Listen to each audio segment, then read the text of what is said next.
Yes, sir. Hi, Doug. Hi. How long is your set tonight? Hour and a half-ish, give or take. Ish is good. Encore? There will be, yes, provided you guys want it. We're crazy in Denver. That's all, thank you. Okay. Yes, sir. Got a two-part question. Just say T2. That's the Terminator 2. Oh, The first part. Yeah. And then what's your guitar rating?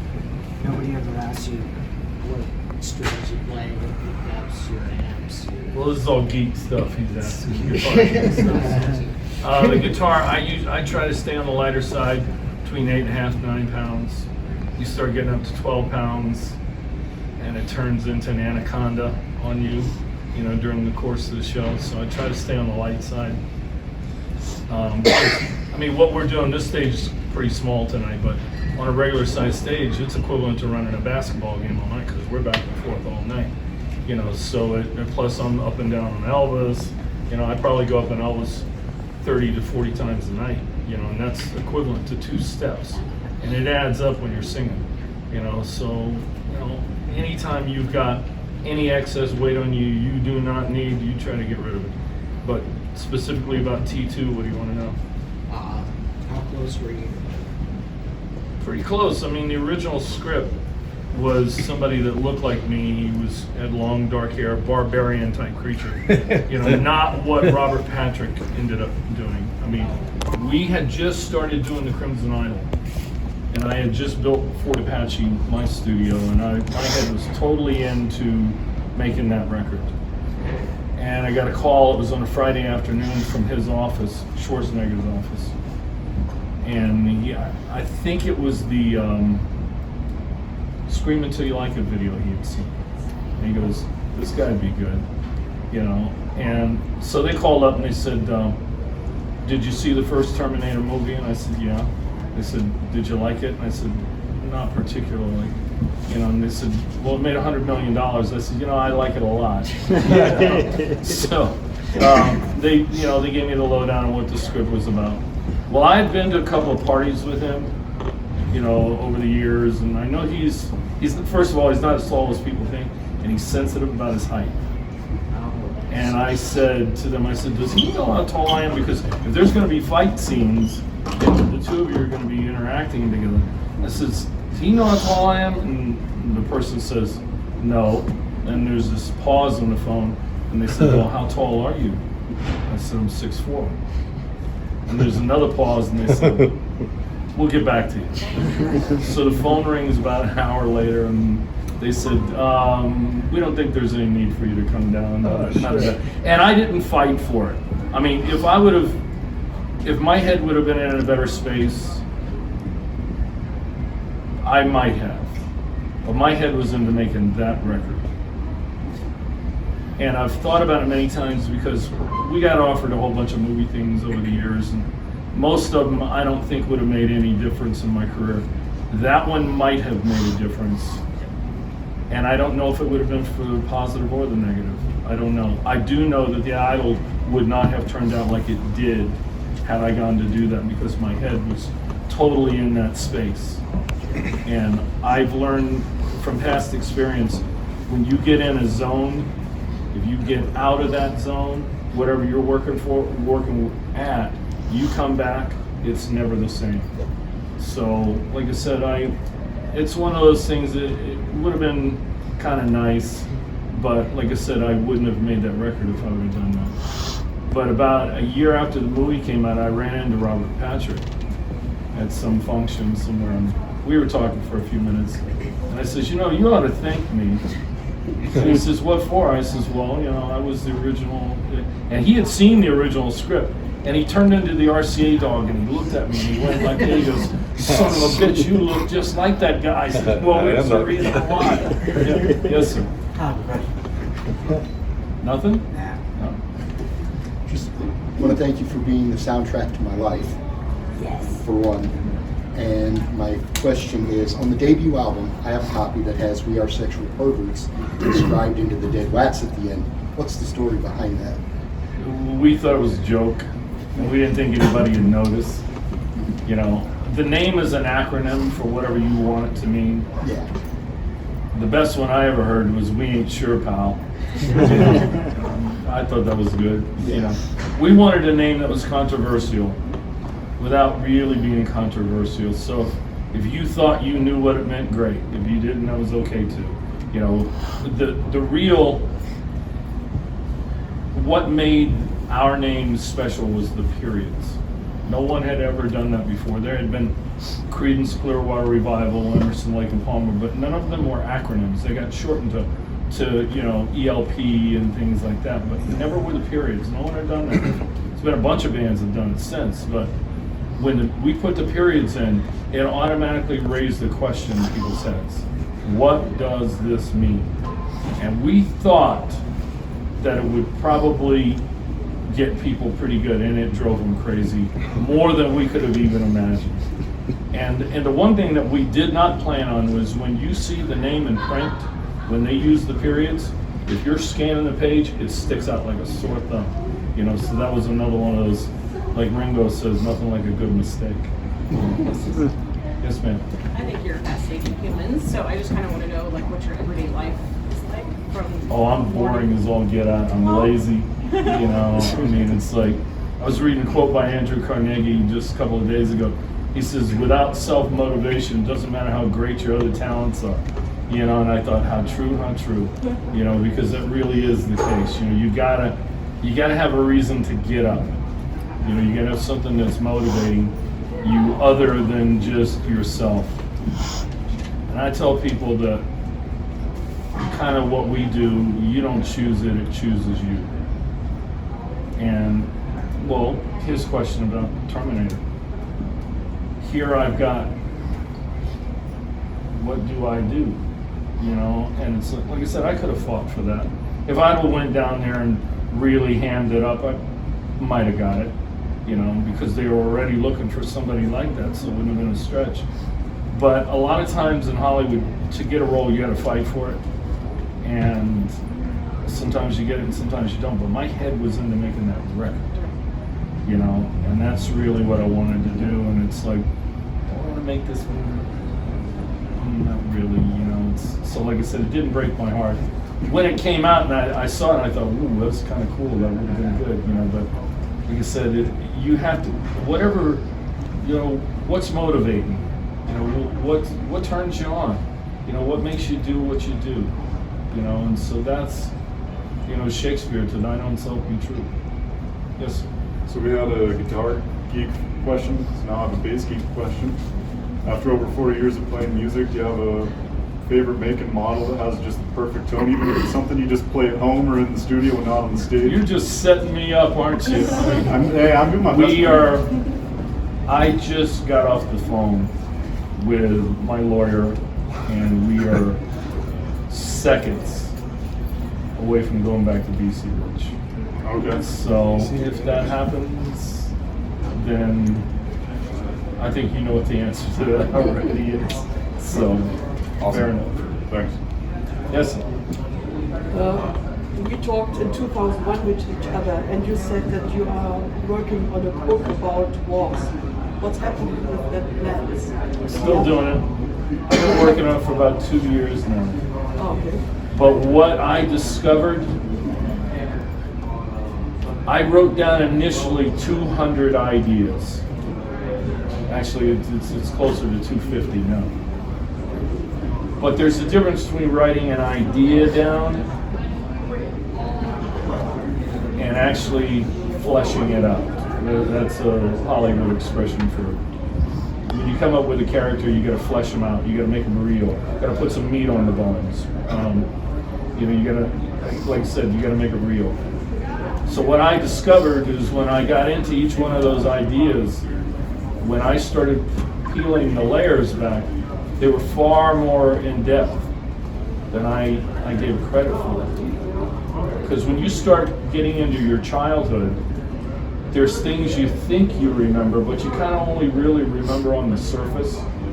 And then you start talking to people you've known for a long time, and they will remind you of things you've forgotten about.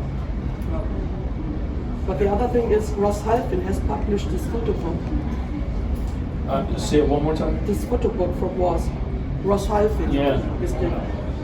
How much work was from you? 0. Zero? I didn't even know Ross was doing it. Because this book is unbelievably expensive. It costs 275 pounds. Well, you're gonna have to take that up with Ross. The German We didn't even know. We did not even know he was doing it until it was just about to go to publish. You know, the first I heard about it was about 3 months ago. Okay. And I thought, well, it would have been nice if he would have told us he was doing it, so I don't get caught flat-footed when somebody asks me a question about it. Thanks. Yes, sir. Out of all the albums you've made, which one is your favorite? Idol. Idol. I don't know, over the years, first of all, I don't listen to my own stuff much, but I heard that record about 2 years ago, and I hear it with a different pair of ears now than I did when I first made it. Think back to where you were the first time you remember hearing a record that really changed you. You can remember where you were. You remember everything about what was going on at the time, because that record moved you.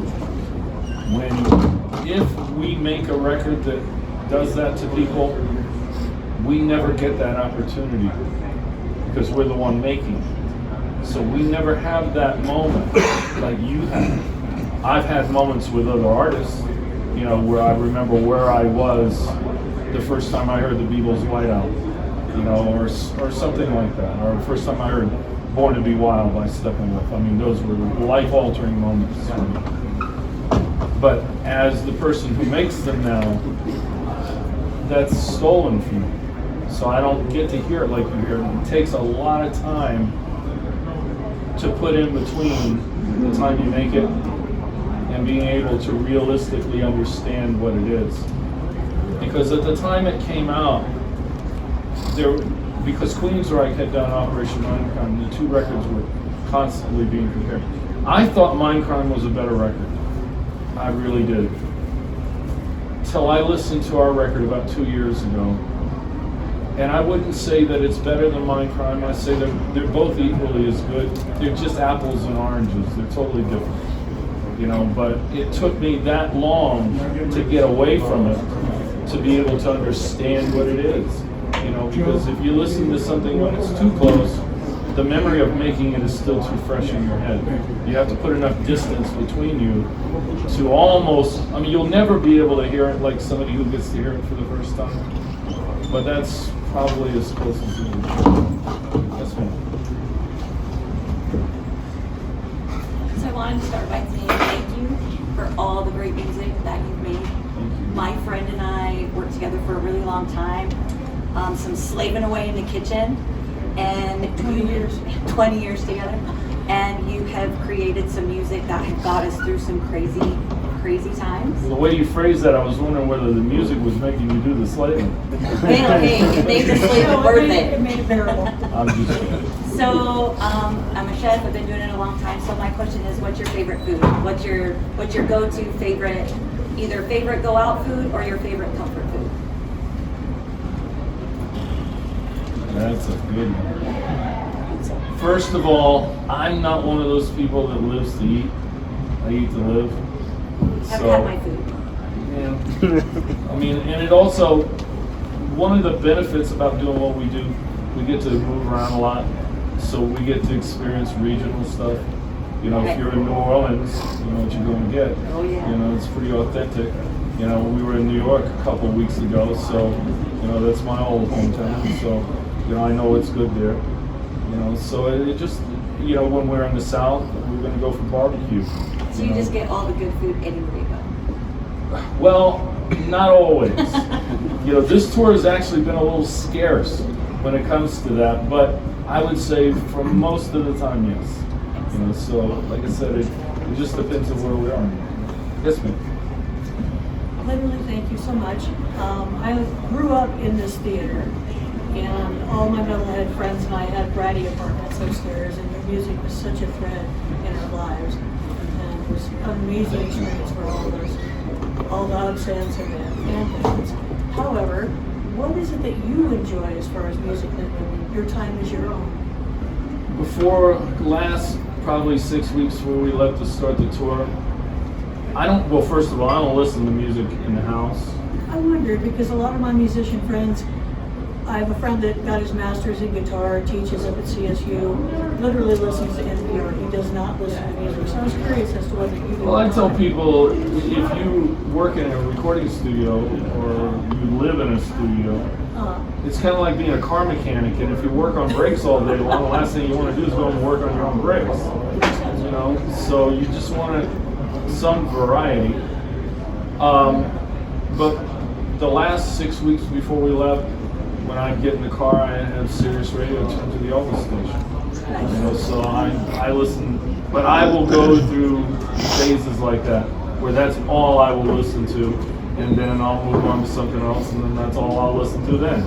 You know, so I guess it's called binging, you know, but that's what I do. You know, and you know, I mean, like I've been the last probably 10 days, we were watching a thing on Motown in the bus, and the stuff that came out of that little studio is just, it's earth-shaking.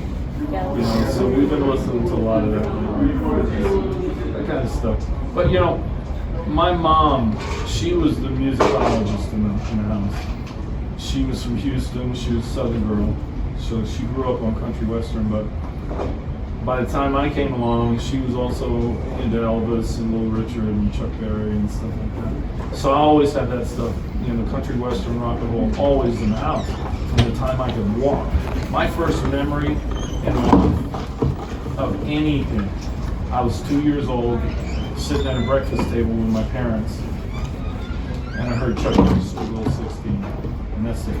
Even to this day, when I hear that song, it's like this, melancholy is not the word, it's more ethereal.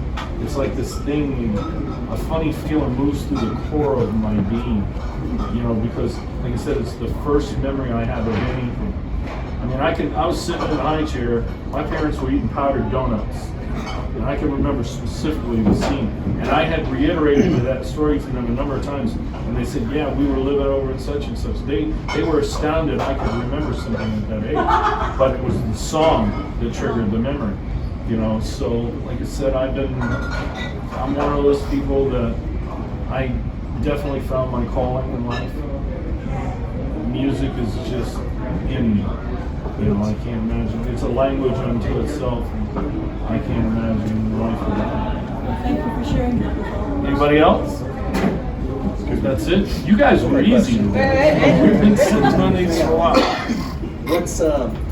What would be one of your embarrassing Spinal Tap moments? Do you have any good ones? Well, there's one I've told a couple of times doing these. It was when Armored Saint, ourselves and Metallica did that first tour together in America. And we were in Indianapolis. And we were playing a VFW hall. It's about the size of this place. And this was at a time where we would flip-flop. One night we would close, another night Metallica would close, and we would just flip-flop. Well, this was one night we were closing. But we got there late. It had been a long drive the night before. And so nobody got sound checks, nobody knew where they were. When you come into a venue you don't know anything about it. It's like going into a new house, but that's way bigger, right? And you don't know where anything else. Well, all the dressing rooms and everything were in the basement. The bathrooms, everything was down there. I had not been on the stage. I didn't know where anything was. Nobody else did either. So I'm in the bathroom and I'm shaving. I'm looking in the mirror. I got the razor in my throat. I hear their Metallica's intro tape start. And I'm okay, the band's getting ready to go.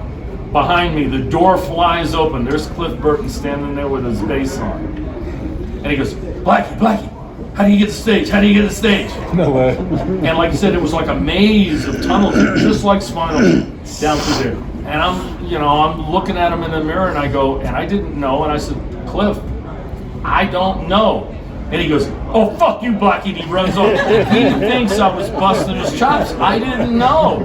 I hadn't been there. About 2 minutes goes by, they're already into the first song, and I hear the bass guitar come in. It took him that long to find where he was.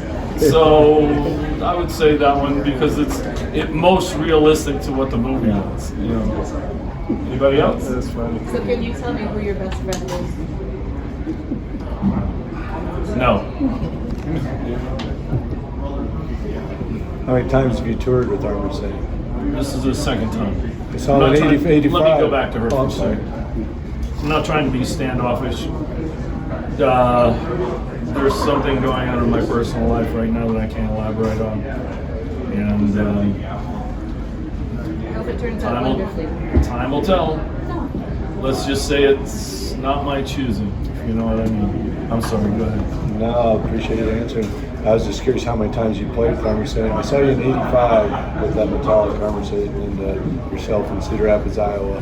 Cedar Rapids. At the Veterans Arena or Veterans Auditorium that's like between the two rivers. Yeah, it was a pretty sweet show.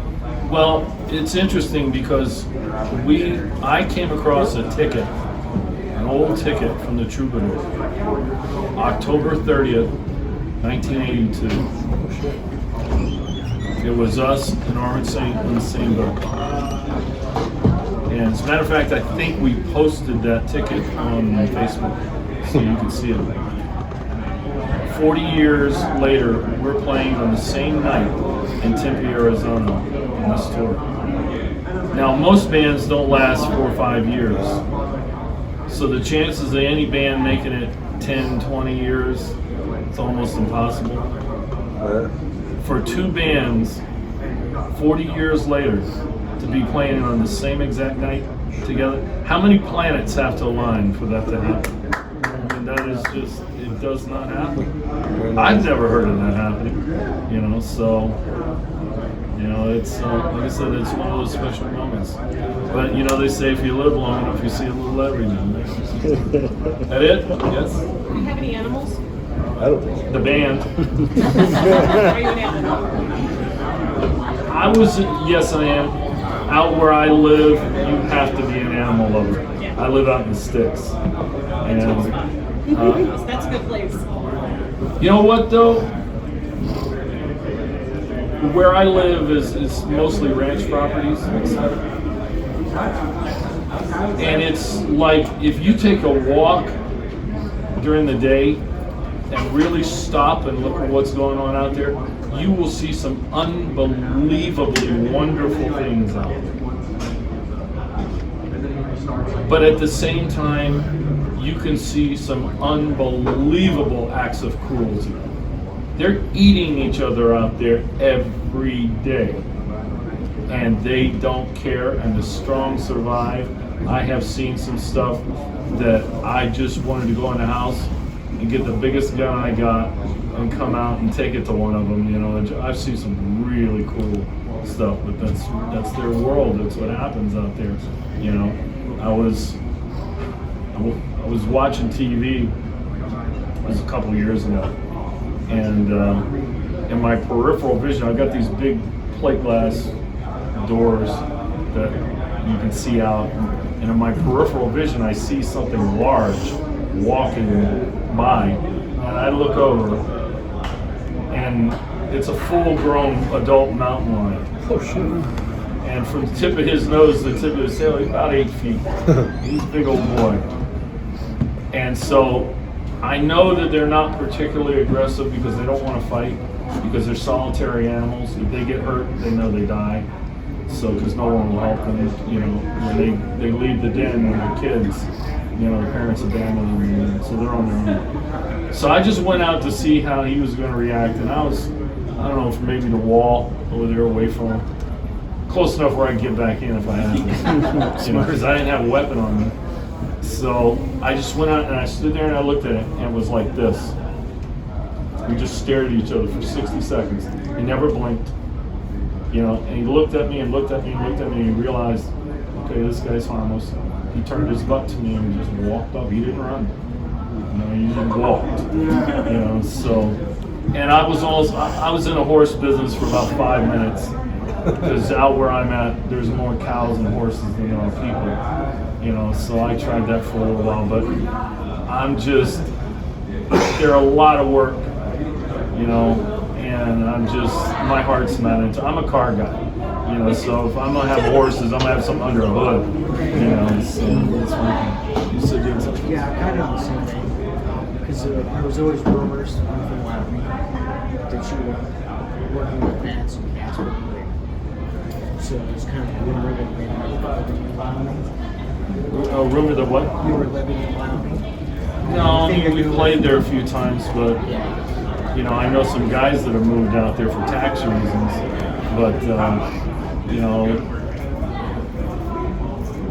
I fell in love with the West, and you gotta remember, an East Coast kid, you know, when we did the Blind in Texas video, we spent 3 days in a place called Old Tucson, an old movie ranch outside of Tucson, Arizona.